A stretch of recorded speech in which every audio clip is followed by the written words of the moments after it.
Hi, I'm Colin. And I'm Phil. We're the hosts of Science Fiction 101. It's a show which gets to the heart of science fiction. Books, films, TV. We've covered Star Trek, Doctor Who, Star Wars. We love to explore the past, present, and future of science fiction. And we'd love for you to join us on Science Fiction 101. Hi, Colin. Hi, Phil. We're recording this in August 2024, and here in the UK we're having us a heat wave. How is it where you are, Colin? Oh, we're having a heat wave too. It was 100 outside yesterday. Whoa. Well, here today it's been about 26 Celsius, I hasten to add. But most of this week we've had temperatures around 30 Celsius, or knocking on the door of 30. Wow. So, most unpleasant. And we don't have aircon in this country, because we're strange. So in today's show, we're going to talk about a couple of writers who I think we might have mentioned one of them in passing at some point in the past, but we've certainly never covered them in any detail. So we're going to review two stories, one by each of these writers. More on that later. Shall I do the old social media sum up? Yeah. Last time we talked about the Hugo-nominated short stories. And, of course, some listeners said, well, I haven't read those stories, so there's not much I can say on those. Fair enough. Of course, we don't just review them for the benefit of people who have read them. We're also trying to give everyone else a flavour of what the stories are about. But we did hear some nice comments. Sue said, for example, delighted to hear that you're now in search of, quotes, relatively obscure female sci-fi authors, and then in brackets, definition please. And Sue suggested Lee Brackett. Now, we have talked about Lee Brackett on the show before, so that doesn't prevent us talking about her again, but it means that she sort of waits in line now because we've got other people to look at. But I did disclose that another author that Sue mentioned, Zenna Henderson, was going to be part of the focus of this episode. So, there you go. Bit more on that in a while. We also heard from Linda, who said, I was listening while covering books in the bowels of the library this morning when I was pleasantly surprised to hear Phil read my brilliant and insightful comment. Well, you know what, Linda? I've just done it again. On a more serious point, Linda says, yes, I think we have it backwards here in the US. We should start treating AI as a force of nature and gun violence as a societal/legal problem, not the other way around like we've been doing. So that, of course, was prompted by one of the short stories that we read or reviewed last time. We also heard from Kathy, who pointed out that one of the links was wrong on our website. That's now been fixed. If anyone spots any errors, do let us know. Well, and we do infrequently make errors. We're not totally perfect. Well, that's right. And sometimes we do it just to test if anyone's actually reading the blog. Oh. And we also heard from Emmanuel, who said, great episode, messieurs. Merci. And Emmanuel says, I agree with Phil. Star Trek Discovery is better in the past. So, yes, thank you, Emmanuel. And Emmanuel also gave us a shameless plug. That's what he called it, a shameless plug for his own podcast. And in fact, it's not a shameless plug. It's a well-deserved plug. Emmanuel does a French history podcast, and he recently released an episode all about Jules Verne, the famous French father or grandfather of science fiction. And I must admit, I haven't got around to listening to it yet, but it's in my playlist, waiting to be listened to. Have you listened to it, Colin? I'm about 10 minutes into it. Oh, great. So perhaps we'll have some more to say about that when we've had a proper listen. But I do like the French History podcast, which is called... Lafayette, We Are Here. That's it. Lafayette, We Are Here. So we'll have a link to that in the show notes.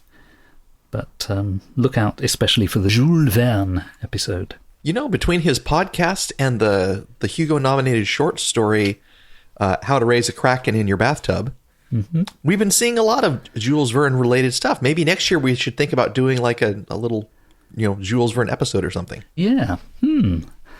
That one gets a little, just writing it down in my little notebook here. Is that my cue to go to the spreadsheet where we keep track of those ideas? And that would be a good idea. Yes, folks, we have a spreadsheet where we keep track of ideas, but we keep forgetting to look at it. Or I do, anyway.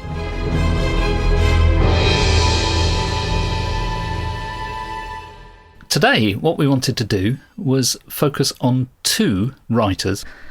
This came out of, a couple of things. One was sort of a discussion or a passing comment we had a few episodes ago that we need to cover more female science fiction writers, but also a little discovery I made that the first females to appear on the Hugo ballot appeared there in 1959. Actually, there had been a woman writer before who had been on the Hugo ballot, but that was for a collaborative story that she wrote with a man. So the first time you see women writers in their own right, on their own, soloing and getting Hugo nominations is in 1959, which strikes me as relatively recent. But then again, the Hugos are relatively recent because they only came into existence in the 1950s. Now, the two writers in question were Zenna Henderson and Pauline Ashwell. And Colin, did you know either of those names? I had not heard either of those names, but I apparently am in the minority because when I spoke to people about this, like my friend Seth, he's like, "Oh yeah, Zenna Henderson. My dad loved reading her. I've paid through some of his books or her books." So she is known. Possibly in danger of being forgotten, though, because there's not a huge amount of her stuff readily in print. There is one major collection, which we'll talk about later, but it's not as if you can wander into a bookshop and just find Zenna Henderson titles sitting there on the shelf. And the other writer, Pauline Ashwell, I admit I had never heard of Pauline Ashwell, and I'm a bit ashamed of that, really. She's a British writer. Neither of these writers are with us anymore, unfortunately. We'll go through a little bit of their biography in a moment. So I thought the least we can do is read their award-nominated stories and see what we think of them. Do they stand up? Were they robbed by not winning the Hugo in 1959? Do you know who did win? Yeah, Clifford Simak. Yeah. I think by then he was a big name, so it might have been one of those where nobody stood a chance against Clifford Simak. Shall we talk about Zenna Henderson first? I have a little bio made up. Okay. Zenna Henderson was born in 1917, and unfortunately we lost her in 1983. She was a school teacher and science fiction author. Mm-hmm. She was a standby in the magazine of fantasy and science fiction, where over a number of years she published stories in this, I guess you call it a universe, called The People. Mm-hmm. With this idea that there were aliens that had been stranded on Earth with powers living among us, and the stories of the interactions between them and us normal humans. Mm-hmm. A couple of interesting things about her. She taught students in a Japanese internment camp during World War II. I didn't know that. Yeah. And I came across a great website, which I'm going to mention later, which had more information about her. Yeah, I really enjoyed this story and learning about her. I'm just skimming through a biography of her now. There's quite a good one on Wikipedia. There's also one which is focused mostly on the fiction on the Science Fiction Encyclopedia, so we'll put links to both of those on our website. I was trying to see from Wikipedia where this particular story that we're going to talk about sits in the chronology of the People stories. Yeah, I think this one is number 5. In Zenna Henderson's lifetime, there were 2 collections that she put together. And after her death, a kind of compendium of all of the People stories was put together, which combines those 2 books and a few other stories. And in this compendium volume, they do have a chronology. And I think it shows the first story as being set in about 1878. So we're going back in time. And the last stories in the sequence, I think, are set in the present day. So she's really trying to chronicle not just people who are with us now, I mean people with a capital P, these alien people, who not just people who are with us now, but people who've been with us in the last few generations on Earth, which I think is a really nice idea. So this story is from 1958, and it's called Captivity. This was published in the Magazine of Fantasy and Science Fiction, Volume 14, Number 6, in 1958. Are you able to do a plot summary? I am. Oh, good. So, I mentioned in the bio that, she is a school teacher, and apparently this is a common thread in a lot of her books. It really resonated with me, this whole idea about a teacher having to deal with a troubled student. And that's the central premise of this book. There's a teacher, and she's awake in the middle of the night, and she sees a young boy go to a store and levitate up to the second-story window, pass through the window, come out with a bunch of stuff, play with it, and then put it all away. And then later on, because she's a teacher, she is asked to substitute in for another teacher who becomes sick, and learns that this young boy is a troublesome. He's a troublemaker. He doesn't fit in with the other kids. He's in a foster house because his mother passed away, and he is immensely gifted on the one hand and incredibly troubled and broken on the other. And you get to watch the interplay between teacher and student as she is not only trying to help him catch up with remedial subjects, but to teach him how to deal with his anger and his loneliness. And it strikes me, because I know several teachers, that teachers spend a significant amount of time doing this kind of work all the time. In addition to teaching reading, writing, and arithmetic, is they often have to raise children. Yeah. And I love how she has brought the two together with this science fiction flair of, psionic powers. It just, I loved it. Great. No, it is a lovely piece. It really is. I don't think the boy is ever really given a proper name, is he? I mean, they just refer to him as the Francher kid. Yeah, he has a name, but he said it's the name they gave him. Oh, yes. So maybe he was only known as Fancher? Yeah. Hard to tell. Yeah. Now, I hadn't really thought about the title, Captivity, until after I'd read the story. I knew it was called Captivity at the time of reading it, but it was only afterwards I thought, hang on a minute, why is it called Captivity? And have you got any thoughts on that? A couple, although, it's never... I don't think it ties in particularly well with the story. One is that the teacher that we've been reading, talking about, can't use her legs. And so she is captive to her crutches. And when she substitutes in for the sick teacher, they have to rearrange the school so that she can teach. Yes. And the other part of the captivity is this idea of someone who looks human, who sounds human, but definitely isn't human, being stuck living with us, with all of our biases and prejudices and everything else. Right. A bit like a zoo animal or something in some ways. Not having a lot of say in what they're allowed to do. Yeah, although we are talking about a child. I love the story. I think it's beautifully told from the point of view of the teacher. She is the narrator of the story. So we learn exactly at the same pace that she learns. And I think that's a really good strategy for storytelling. But there's also some really nice language. Zenna Henderson is a very poetic writer. And I highlighted a couple of passages. I hesitate to read a long passage, but I can probably get away with reading a paragraph, can't I? Oh, sure. It's wonderful prose. It is. In fact, it made me wonder at one point, because I want to say about 2/3 of the way or 3/4 of the way through, there were a bunch of odd grammatical structures that that were difficult to read. And I'm wondering, was this a deliberate... Everything else had been so beautifully written. Was this a deliberate set of mistakes introduced in? Or was this an editing oversight or whatever? Right. I don't know. Interesting. I don't remember noticing that. Were you reading from the online version of the magazine? Yeah, the scans from archive.org. Okay. I started reading that version, and then I switched over to the book, the compendium of the People Stories, because I've got it on my Kindle. I thought it would be more comfortable to read. And I didn't notice anything odd, but it may have just passed me by. But here's just a paragraph that I highlighted because I just thought the use of language was really nice in this. The Francher kid was dancing all alone in the quiet night. No, not alone. because a column of yellow leaves had swirled up from the ground around him and danced with him to a melody so exactly like their movement that I couldn't be sure there was music.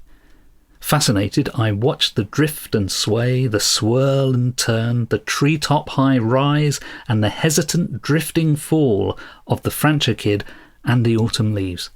But somehow I couldn't see the kid as a separate leaf-eyed, flannel-shirted entity. He and the leaves so blended together that the sudden sharp definition of a hand or a turning head was startling.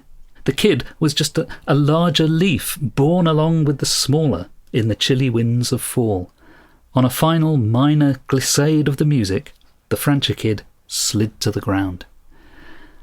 And that is just beautifully written. I mean, she could have just said the Francher kid was dancing and the leaves were swirling around him, but she turns it into a kind of a visual, a balletic representation of music, even though she's not sure whether there is or is not music happening. I just thought it was really, really nice. And I highlighted a couple of other passages, which I won't bother reading, but Zenna Henderson seems to be able to do that. She's able to give us straightforward storytelling prose, but she's also able to give us these poetic flourishes, and they don't stick out like a sore thumb.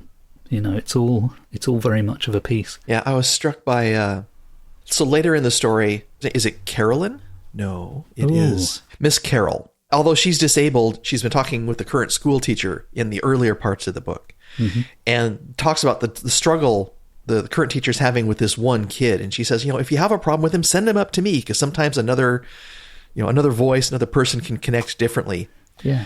And between that happens soon afterwards, and between that and the time that she begins to spend in the classroom, she connects with this child, and she uses the phrase, he's going to be one of those my childs.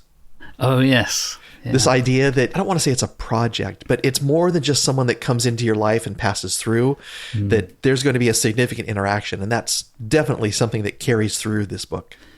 Have you read any of the other stories in the sequence? I haven't, but I have a feeling that for my other podcast, I will, because 2 of her works are adapted. There's a William Shatner, I guess it's maybe like a taster of the People series that was adapted and is currently sitting on Amazon Prime. Right, yeah. And the other one is it's a story that was adapted for Tales of the Dark Side. Oh, really? Yeah, kind of a dark science fiction, fantasy, almost horror video anthology. Yes, I remember that show. I don't remember there being any Zenna Henderson as part of that. That's fascinating. The episode called Hush. Right. I don't know if it kept that name when it was adapted, though. Okay. I've seen the one with William Shatner, which I think is just called The People, isn't it? Yeah. Yeah, I saw that some years ago, and I can't remember anything about it except finding it a bit dull. So, the other stories, I haven't read very many of them, but I do find them quite fascinating. And because they were written as short stories, you can just dip in and sort of read them at random. But you can also read them as a sequence. And what the editors of the sort of the compendium volume of the stories did was put them together chronologically. It's called In Gathering, all one word, In Gathering. And then the subtitle is something like The Complete People Stories of Zenna Henderson. And they give us a chronology which begins, I said 1878, it's actually 1875.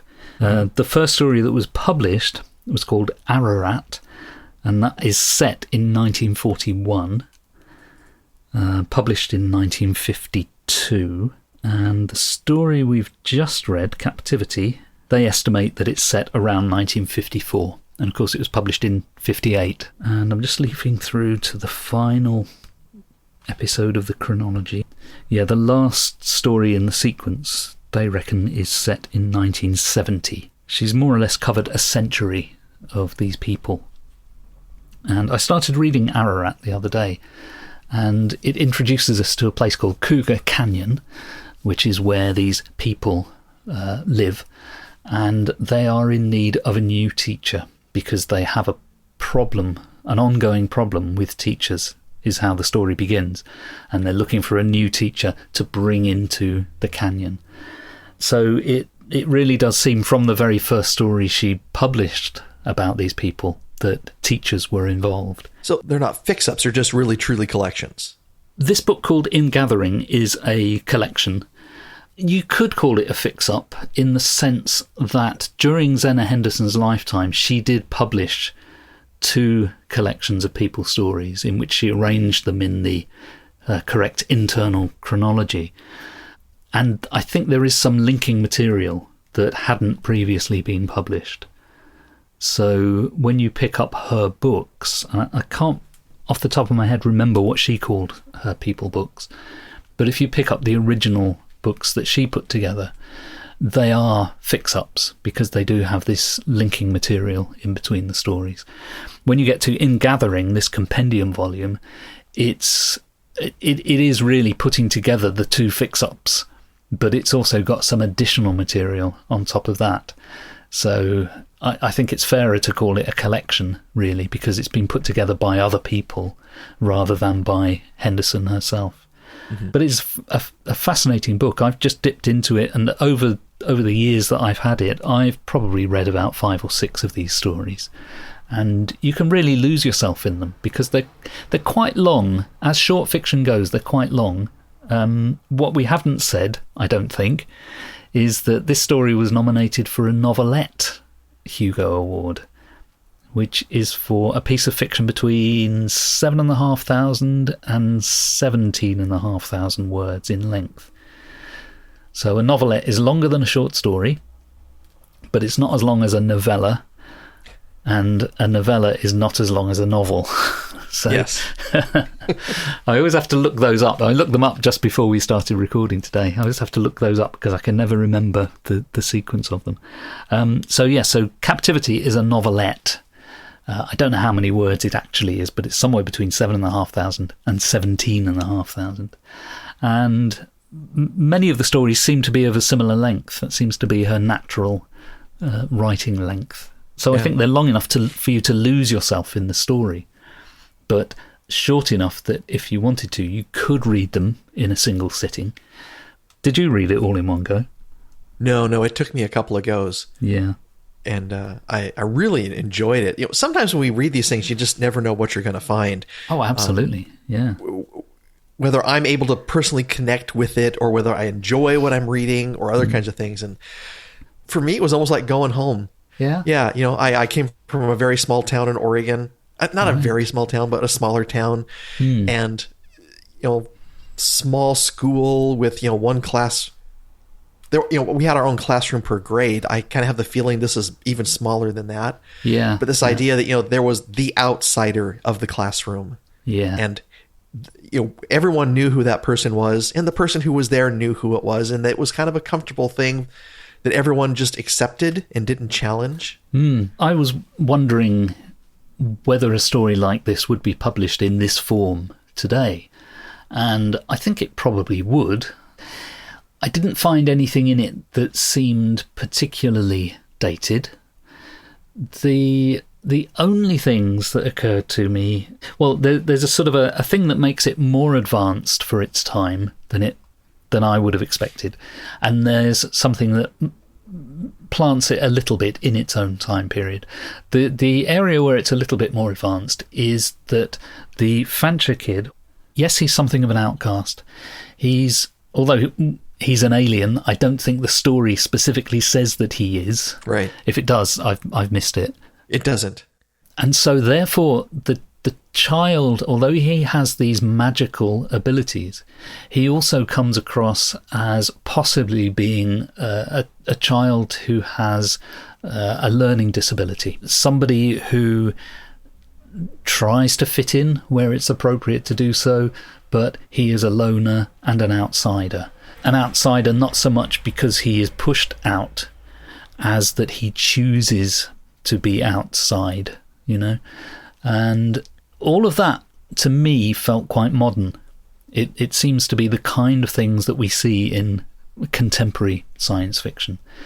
And having an understanding of that kind of child, take away the magical abilities, obviously that makes him extremely different from everybody, but take away that aspect of it, and you've got a character who I think feels quite modern.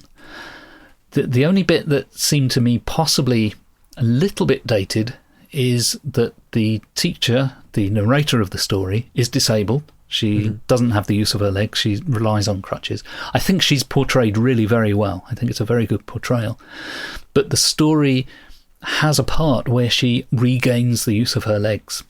And that, it seems to me that in a modern story, you probably wouldn't do that, because we kind of recognise that if somebody has a disability, it's part of their character. It's not necessarily an affliction from which they must be cured. Yeah. And I don't want to make this sound like a bad story, because it is not. And I think its portrayal of this disabled character is very strong.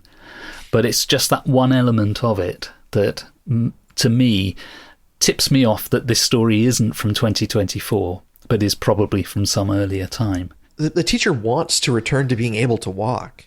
Yeah, yeah. And at the same time, you're right. It seems like there's a trend in acknowledging disability and not assuming that everyone with a disability wants to be sighted, hearing, ambulatory. They're perfectly fine as they are, and don't need to be fixed unless that's something that they want to bring to the table. Yes. Again, talking about these stories in general, they reminded me a lot of other science fiction. And I learned a phrase called, it's a wainscot society. Have you heard of that? I don't think I have, no. So I think this comes from the borrowers. Yeah. Who are literally separate little people that live in the wainscoting around houses. Yeah. Living off the detritus of society, just kind of making do with whatever they can. But it's also the Roswell television series. Yes. Human-looking aliens among us. Or I Am Number 4 by Pittacus Lore. So this kind of a story is not, I don't think it's anything new. It's beautifully told by Zenna. I saw a thing the other day. Somebody was suggesting that there's a couple of Disney films. Is it Escape from Witch Mountain and Return to Witch Mountain or something like that, which have a similar kind of concept. And somebody was suggesting that maybe those films were influenced by the Zenna Henderson people stories. But in that case, those films are based on books by somebody else. I don't think I've seen those films, by the way. Yeah, when I was going to school, every once in a while they would have a movie night where they would pop popcorn and play a cinema film on a pop-up screen in the gymnasium. And I think I saw both of those movies there, but that would have been 45 years ago or longer. That's a long time. Yeah. So, Captivity by Zenna Henderson. We'll put a link to the story as it appeared in fantasy and science fiction back in 1958. And so you, dear listener, can read it for yourself and judge whether you would have voted for it for a Hugo Award. I think I certainly would. I think it's a very strong piece. Shall we move on to our other author? Yeah. Who is Pauline Ashwell. Pauline Ashwell was a British science fiction writer, and her real name was Pauline Whitby, and she was born in 1926, and she passed away in 2015. And she wrote under a couple of names. Her science fiction mostly was published under the name Pauline Ashwell. She also published under the name Paul Ash. And we've seen this before with women science fiction writers in the sort of the golden age of science fiction, so-called, adopting either gender-neutral names or masculine-sounding names, usually because they know that it will give them a greater chance of being published. She submitted work to John W. Campbell in 1958 when he was the editor of Astounding Science Fiction. Campbell was the famous editor who helped Isaac Asimov formulate the three laws of robotics. He was instrumental in Robert Heinlein's early career and really all of the first golden age science fiction writers. And he was quite taken with what Pauline Ashwell had sent him. I think I've read that she submitted it under the name Paul Ash, but he preferred that she use her real name. So she did for this particular story that we're reading, which is called Unwillingly to School. It's the first in a series of stories about one character, Lizzie Yes. Lysistrata Lee. Yes. And you were able to find a biography on Pauline? Yes. Well, there's one on Wikipedia, which is more detailed than anything else that I've seen, but it doesn't tell you very much about her in terms of her life. It just talks about her publications. Yeah. She takes her pseudonym of Ashwell from the town either that she was born in or that she lived in, which is Ashwell in Hertfordshire in the UK. And I found a web page which is, I think, the Museum of Ashwell or something like that, which is about the town. And there's a tiny, tiny piece of information about Pauline Whitby, the author, and her sister, I think she was a sculptor. And there's one photo. If you Google Pauline Ashwell images, looking for photos of Pauline Ashwell, you'll really only find one, and you'll find two versions of it. One is this very blurred image of a grey-haired lady, and the other one is the same image but with her sister sitting next to her. So you can either have the cropped version of the image or the full-size image of the two of them. Now, we've got this story, Unwillingly to School. This is also part of a sequence of stories which Pauline Ashwell later published as a novel called Unwillingly to Earth. And I was very pleased to be able to lay hands on a copy of this because it's out of print as far as I know. And the first edition I have here in my hand. It's a Tor paperback from 1992. Wow. And it says first edition. It's online, it was described as being in very good condition. To me, it's a bit tatty. The spine of the book is broken, but it's great to see it. I'd never seen it before. I take it you haven't seen the book either, Colin? No, I hadn't seen the book or heard of these people before we talked about reading them online. Sure. In the book, you get Unwillingly to Earth, which is the first story, and that's the story that we're going to discuss today. But then after that, you get three other stories. Rats in the Moon, and I haven't read this one yet. I look forward to that. The third story, Fatal Statistics. And then the fourth story in the book, which every review I've seen says is the best one of the sequence. The fourth story is called The Lost Cavusalam. Oh, yes. And I don't know what one of those is, so I definitely need to read that story. But the one we're going to talk about is the first one, which was published in Astounding Science Fiction, January 1958. So this, again, is a novelette. And I don't know about you, it took me probably about 4 or 5 sittings to get through this one. It did. I mentioned in the story about captivity where there were a few places where I thought there was some weird grammar that might just be trying to emulate people talking at the time in an Appalachian setting. Yeah. This, I struggled to read this because it's written. So our main character is not literate. That's right. And the story is written from her perspective, and so her illiteracy is in the entire set of prose. Yeah. There's not a lot of punctuation. There's random capitalization.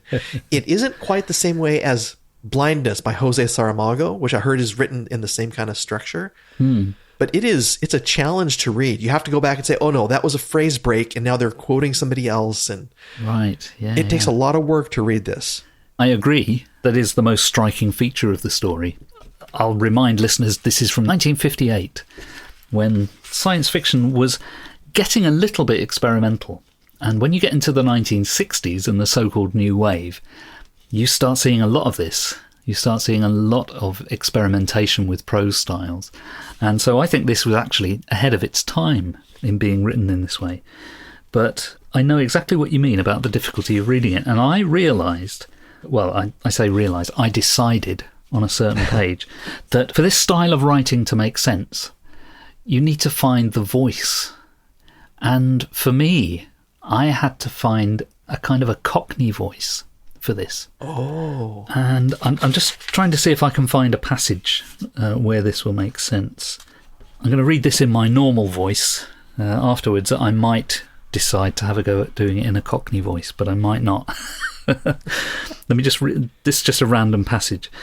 What you need to know is that Lizzie is about 17 or 18. Her father is a farmer on a planet called Exenus 23. Her father has had a terrible accident and is hospitalised, and she goes to visit her father. She says, "Then Dad comes awake. He doesn't do it while I'm there, of course, but I am allowed to sit with him 2 hours the day after. They've shifted him out of the tank into a proper bed and taken the plumbing away. Towards the end, while I'm there, he comes around and says, 'Hello, Liz, how have you been?'" Now, most authors, for that bit, "Hello, Liz, how have you been?" most authors would have put quotation marks around that to set it off as dialogue. Pauline Ashwell doesn't do that in this story. I think there was a couple of occasions where she uses quotation marks, but mostly she doesn't. It's just continuous prose, and the "Hello, Liz" bit is capitalised. But apart from that, there's nothing there to say it's dialogue.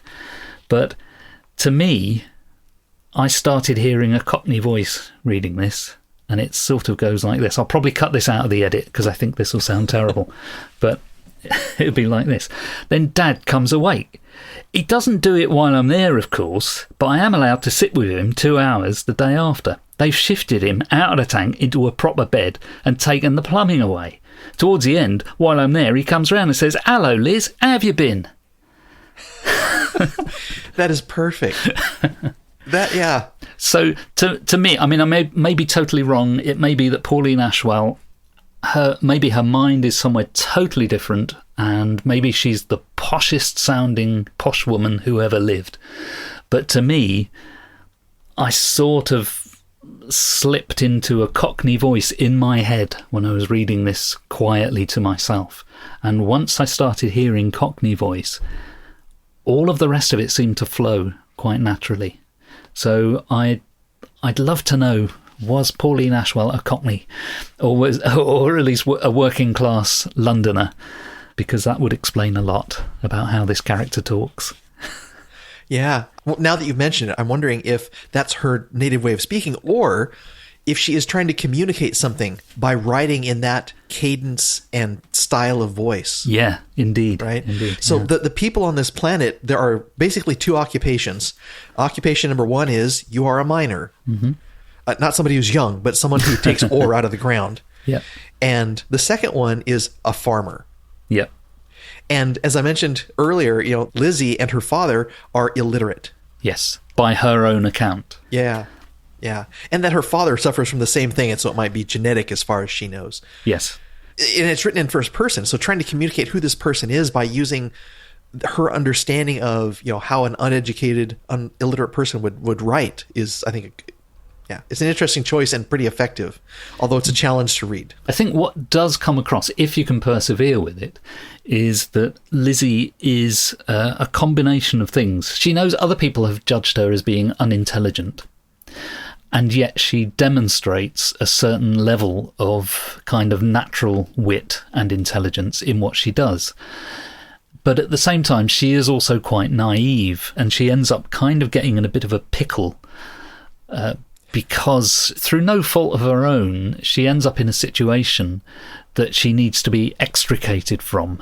And it's very difficult to do, and it requires lots of people to sort of play fictional roles in order to do that. I don't know how much of the plot we need to go into, but because she wants to visit her father, who is hospitalised in the town, she decides she wants to stay in the town because it makes it easier for her to get to the hospital. Right. And people say, well, be very careful of the town. There's some nasty people out there, and particularly stay away from the King's Arms or something. And so what does she do? She goes out into the town and she goes to the King's Arms. And she sticks her foot right in it. She sticks her foot right in it. She gets enmeshed with these miners. And if they were to discover that she is the daughter of a rich farmer, there will be hell to pay. So she has to kind of pretend to be a down and out in order to be able to survive among these people.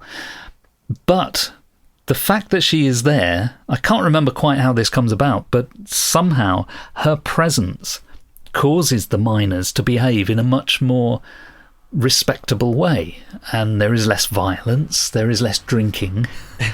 Which the bartender isn't happy about.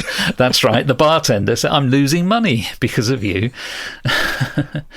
So she has caused this positive change, almost without doing anything, but just by being there.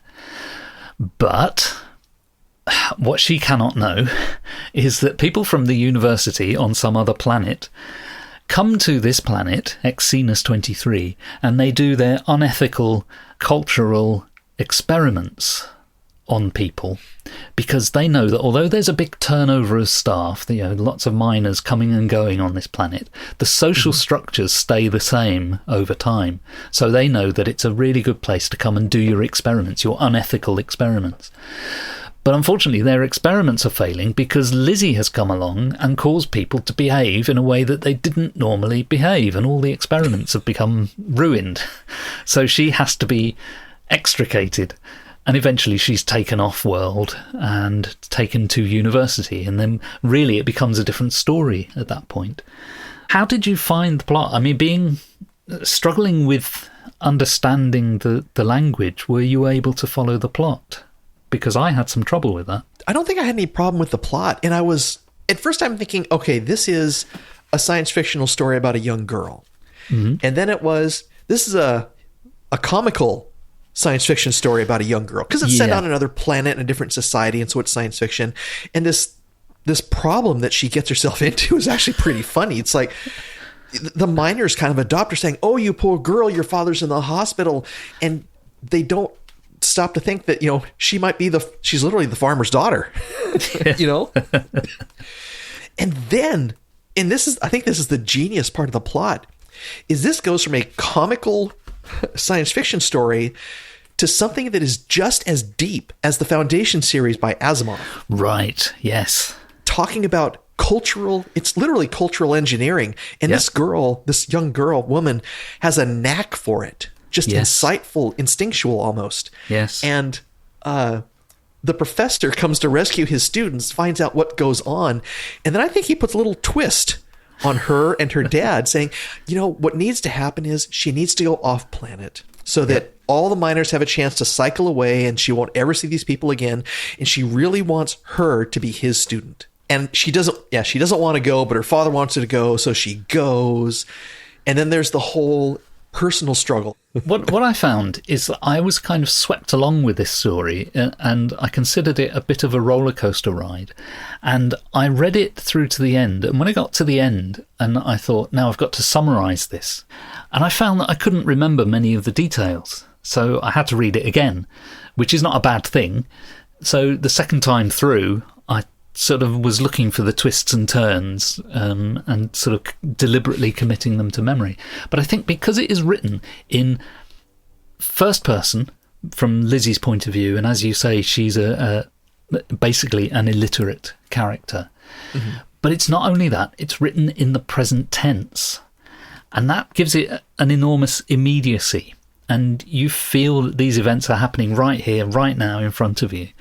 And so just like with real life, you don't commit everything to memory as you're walking down the street because you'd overload. You only commit the really important things. I found that I wasn't committing all of the nuances of the story into memory as I was reading it. I was simply being swept along by it.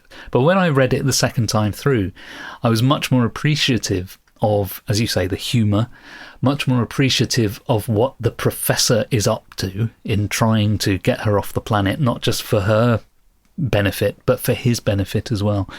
And the whole thing made a lot more sense to me on a second reading. I really wonder how people would have taken this back in 1958, especially American readers, because it is, it might just be me, but to me it does read as terribly British in that sort of working class way. I don't suppose we have any listeners who were around in 1958 reading these stories when they came up on the Hugo ballot, but it would be lovely to know. I was curious about how the story's placed against Clifford C. Mac, and I was not able to find any voting results. No, I don't think they published them. No. One thing I didn't figure out is if there's any significance to the character's name. She's kind of ashamed of her real name, which is Lizzie Strata. She doesn't seem to like it when anyone finds out her name. And I think it's only really at the end, it might even be the final line of the story, that she says, "My name is Lizzie Strata." I know that is the title of a Greek play, and I'm going to make a fool of myself by suggesting Aristophanes. It's probably not Aristophanes, but... I don't know who wrote it, but I do know what it's about because I looked it up when we found out her name. Oh, do tell us, please. Yeah, so this is I think it's based on real events, where this one woman says, in order to end the wars that are happening all around us by the men, we're going to deny them all sex. I read about that, yeah. So quite how that becomes a suitable name for a 17 or 18-year-old, I don't know. Well, I think it's a nod toward her innate ability to influence culture, because that's what Lysistrata is trying to do by being the one person that influences certain people around her to cause a massive change in the society. Wow. I mentioned it's in the present tense, and on this very podcast, I have in the past pointed out that a lot of modern-day science fiction short stories are written in the present tense. It's I would go so far as to call it a fashion or a fad in 21st century creative writing. I don't know why they do it. I think they think it gives the story more directness and immediacy. And I don't know if readers even particularly notice whether a story is present tense or past tense. But this being written in the present tense throughout, and the whole book is, by the way, I've got, as I say, Unwillingly to Earth, which collects all of these stories, and they're all written in the same style, told from Lizzie's point of view. So I think that makes this story feel more modern than it otherwise would. And I think the experimental use of language makes it feel more modern. There's a few technological bits in the story that make it feel a bit dated in the way it describes computers and so on. Yeah. Otherwise, it feels quite a modern story to me. What do you think? If I said the word influencer, yeah, what does that make you think of? Social media. Yeah. And not just social media, but someone who is able to literally steer culture by, TikTok or Instagram or some other kind of social media. Yeah. And that essentially that's what Lizzie is.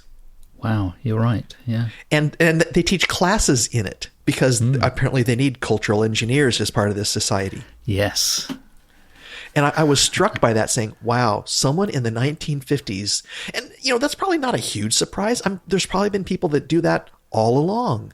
That one person who knows everyone on the block and can, soothe the frayed nerves and make sure that all the ends meet up. Yeah. Or some of the influence that politicians can exert on society around them.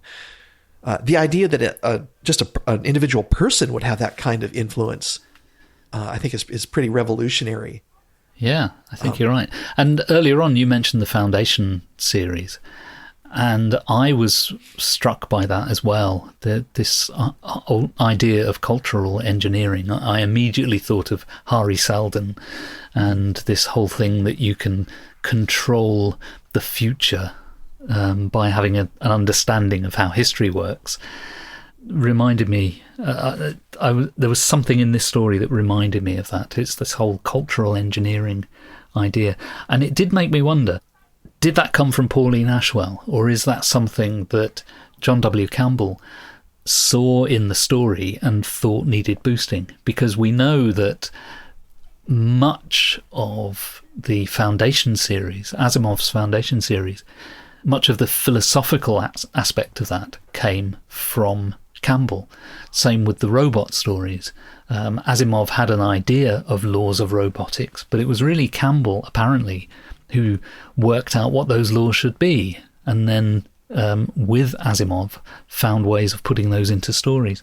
So I'm wondering whether we're seeing Campbell's influence here, or whether this is Pauline Ashwell bringing all this stuff in, and it's simply chiming with the editorial position that Campbell had. I'd love to know, but again, there's so little information out there about Pauline Ashwell, unfortunately.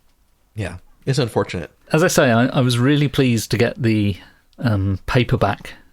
I don't know whether to call this a collection or a fix-up. I think it's really a collection Unwillingly to Earth. And as far as I know, it is completely out of print, but there are lots of used copies out there in the world. So I would recommend, if anything we've talked about here has made anyone curious, I would recommend that you take a look at Pauline Ashwell. And this story is probably the best way in because it introduces the character, and Unwillingly to Earth, the book, is probably therefore the best representation of her science fiction. But I don't know because it's all I've got. You know, I as part of the research that I did for the Take Me to Your Reader podcast about The Absent-Minded Professor, yeah, I did some back research to see whether or not, if we found legal scans of that story, if we could get it published on Gutenberg so that other people could read it. And it turns out that they have done a very good job of renewing their copyright. And so has Zenna Henderson. Well, that's good. Yeah.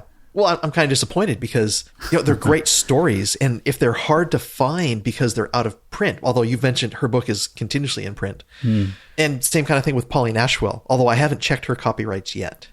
Yeah, I mean, she died in 2015, so her work is going to be copyrighted for, 70 years after death, so we've got a long way to wait. Unless she sold all rights to Astounding Stories, who then didn't renew the copyright after it ended. Yeah. You're probably out of luck. Yeah. I'm probably out of luck. Yeah. Our listeners are probably out of luck. Oh, I've got one other thing to say about Unwillingly to School and the Lizzie Strata sequence. I think it would not be out of place if it were published today as a young adult novel. It's got a female protagonist who's about 17 or 18 years old. It's written very much from their point of view and even in their voice, and it is written in this unusual form of language, and I think you could easily republish it today as a young adult piece of fiction and nobody would bat an eyelid, except when you get to the chapters that talk about computers. I really do think it's quite a modern feeling book for the most part, for something that was written in 1958, for God's sake. Yeah. So I think two great authors, especially Zenna Henderson, who I think is really, really great, and I think Pauline Ashwell is pretty good as well. Well, I'm glad you introduced me to them. And I'd like to find a Pauline Ashwell story where she doesn't write in Lizzie's voice. Yes.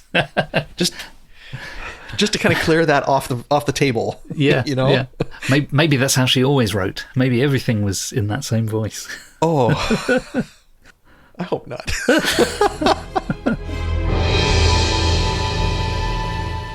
I have a quiz for you. Okay.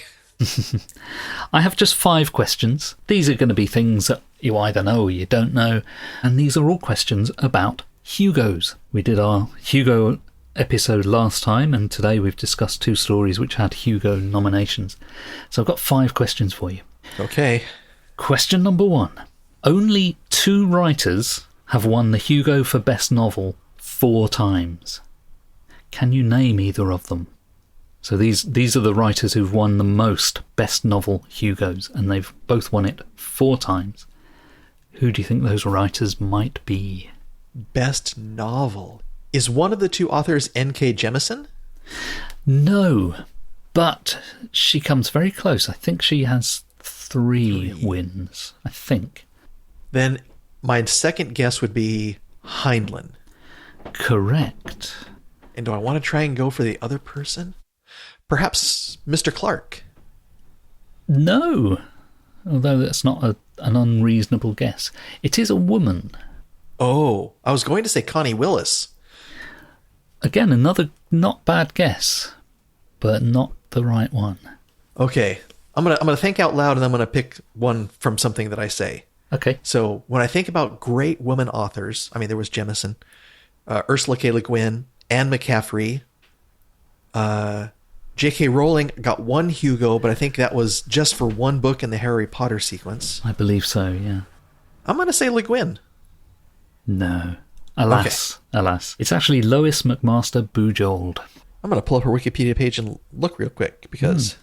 Bujold. Oh, she wrote the Vorkosigan saga. Yeah, that sounds right. Yeah, I've read Shards of Honor. I think all I know about her books really are the covers.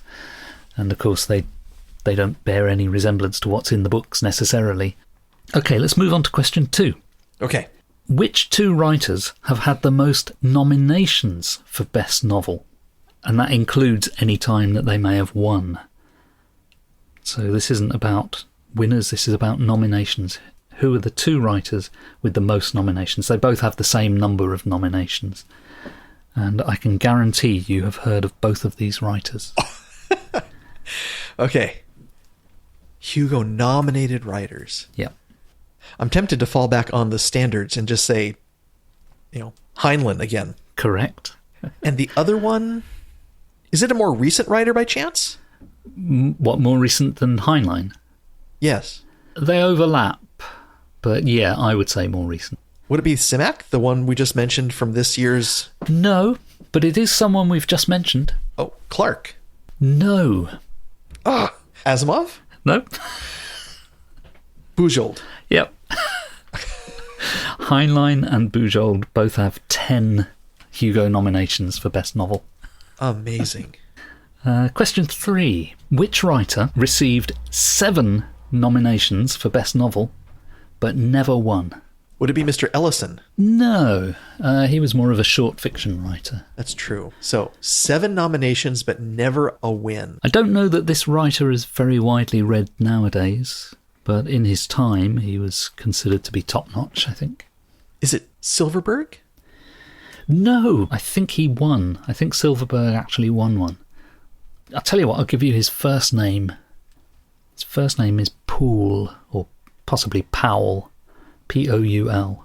Anderson. Yeah, that's the one. There was a Poole Anderson story right after Captivity, I think. Yeah, I think you're right, yes.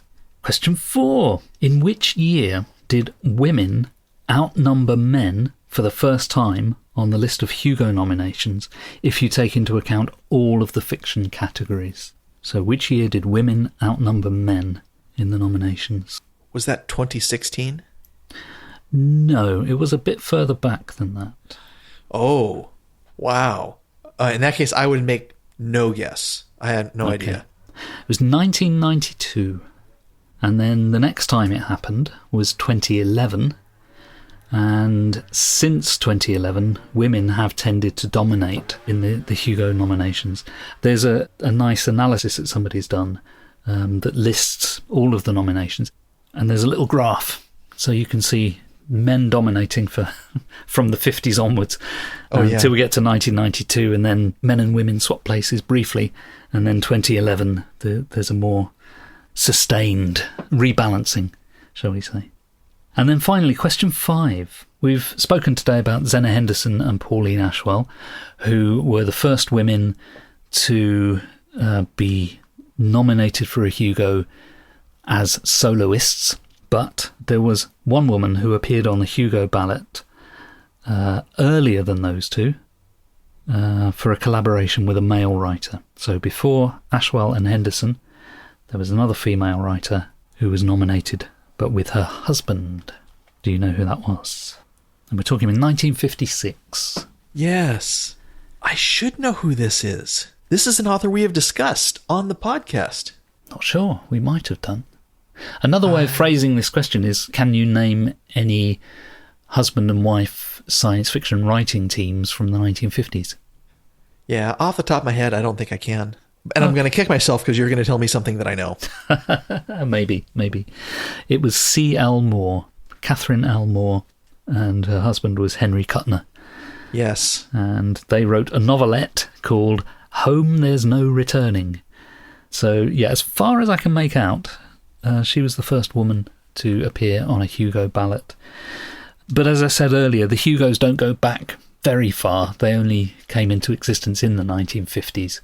So it's, you might think, well, science fiction has been around since about Frankenstein, which was Mary Shelley. So it started by a woman, and yet no woman gets on the ballot till 1956. Well, the ballot only really came into existence in the mid-50s. So it's not as bad as it seems, but it is pretty bad. Yeah. Makes me sad to think about all the great science fiction that we missed out on because of that.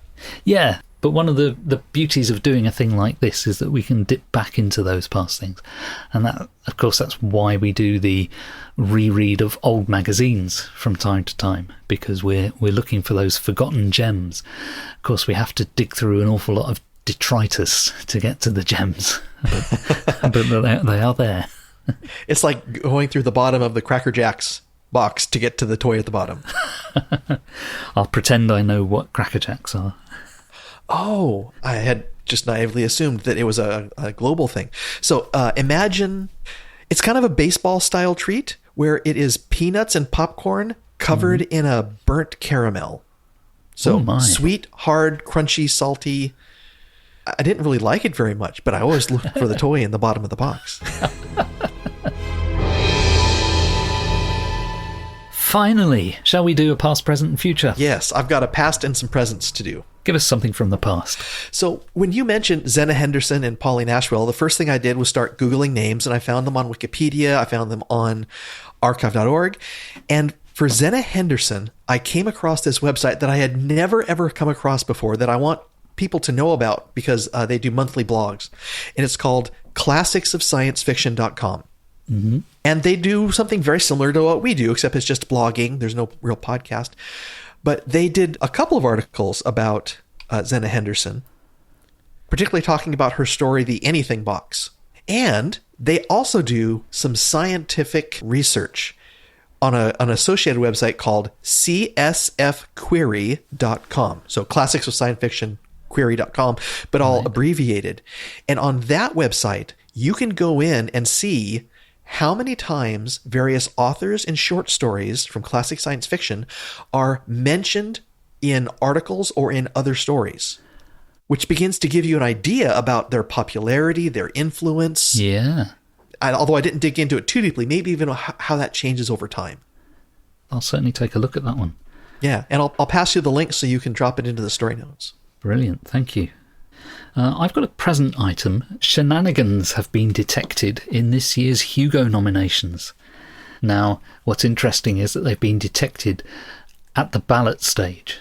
And I don't know quite what went on, but what I read was that they basically found that somebody, or more than one person, had created a load of bogus memberships of the Worldcon in order to be able to vote multiple times. Yeah, ballot stuffing. and not inexpensively. It was tens of thousands of dollars in buying the online memberships to make all of the ballots. Right. The downside is it was 10 to 15% of the total number of ballots cast this year that have all been completely disqualified. Wow. And I really have to say that this year's Worldcon committee has been incredibly good at being transparent and open and showing a lot of integrity, because one of the things they did not do is say what all those ballots were cast for, because we have no way of knowing if the person who made the work that is under consideration for a Hugo was associated with that or not. And as someone who works as a programmer, after reading the detailed breakdown of what the person did do, I'm shocked. The least said about the bad technology they used, the better. Oh, okay. Do you have any present items? I do. I read A City on Mars by the Wienersmiths, which is nominated for a Hugo this year. Mm. And on the one hand, it is a remarkably and engaging, detailed look at the current and past state of the science programs. Yeah. And then it talks about the huge problems in actually trying to create all the science fiction that we read to get a great escape from life. And so it was like, wow, that is so interesting. Oh, we're never going to get this other thing. And oh, that's so sad. And it was just kind of a roller coaster of a book. It's really, really well written. I read about half of it. And yeah, I had the same reaction as you. And, it's also, the other thing they bring into it is this idea that since we're not going to have off-planet cultures or cities or maybe even outposts in the near future, we need to do a much better job taking care of the place where we're all living. Yeah. Any more present items? I've mentioned Mopop, the Museum of Popular Culture, which is just north of me in Seattle. They host the Science Fiction and Fantasy Hall of Fame as part of one of their museum exhibits. And this year's inductees are Nnedi Okorafor and Nicola Griffith. Mm-hmm. And is there a ceremony? I don't know. Okay. It would be cool to go to it if there was, though. Yeah, that's what I was thinking. I will keep my ears out. There's supposed to be a follow-up announcement soon. So every year they put in 2 creators and they put in 2 creations. And the creations for this year have not yet been nominated or announced. Okay. I've got a future item here, which is the first print edition of the new translation of Stanislav Lem's Solaris. It's a limited edition, so it's probably going to be quite expensive. And it comes from a publisher called Conservation Tree Press. Now, famously, well, I don't know if it is that famous, but famously, the standard translation of Solaris, the English version of Solaris, was not created by translating from the original Polish. It was created by translating from a French edition. So the English edition of Solaris has always been this very odd novel because it's a second-hand translation. And apparently the character names are all changed and some of the other details changed as well. A few years ago, there was a new translation directly from Polish into English, and that was published as an e-book, but there never was a print version. And I have the e-book, and I did read at least half of it, and it is a much improved translation. It really feels like a different book because it's so much easier to read. Anyway, so Conservation Tree Press are publishing the first physical print edition of this new translation, and pre-ordering opens in October or November. So you can't order it, you can't pre-order it, but you can put it in your diary to remember to pre-order it in October or November. The publishing industry kills me sometimes. They should have a pre-order as well as a pre-order. Yeah. I've got another future item with a question mark, though. And the question is, could there be a Star Trek and Doctor Who crossover?